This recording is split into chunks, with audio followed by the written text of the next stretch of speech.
एक शहर की एक गली में एक पुराना मकान था। उसमें एक बूढ़ा व्यक्ति रहता था। उसका न कोई रिश्तेदार था न कोई दोस्त। वह हमेशा अकेला रहता था। इस पुराने मकान के ठीक सामने एक छोटा सा घर था।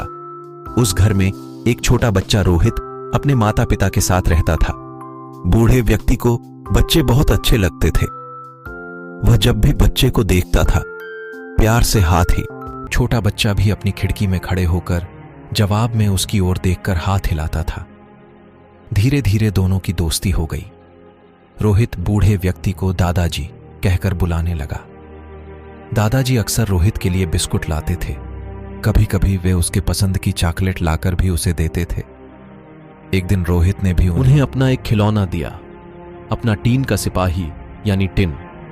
दादाजी ने कहा कि वे इसे बहुत संभाल कर रखेंगे। कुछ दिनों के बाद रोहित ने देखा कि दादाजी कहीं भी दिखाई ही दे रहे हैं। उनके मकान को तोड़ दिया गया और वहां पर एक बेहद बंगला बनाया गया। रोहित के पिता ने उस बंगले को खरीद लिया। रोहित और उसके माता पिता बंगले में रहने लगे। धीरे धीरे रोहित बड़ा होने लगा और बचपन के उन दादाजी को भूलने लगा।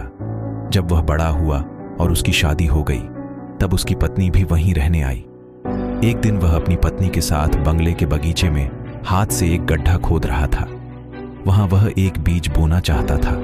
तभी उसकी उंगली में कुछ चुभा। उसने खोद कर देखा तो ये उसका अपना टिन सोल्जर था जो उसने दादाजी को दिया था। उसकी तलवार की नोक रोहित की उंगली में चुभ गई थी।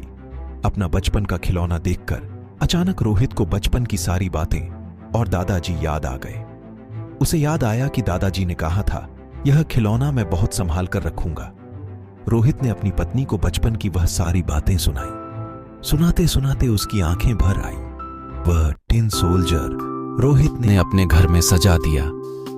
उसका यह पुराना खिलौना हमेशा उसे बचपन की मीठी यादों में ले जाता था। साथ ही उसे दादाजी भी याद आ जाते थे।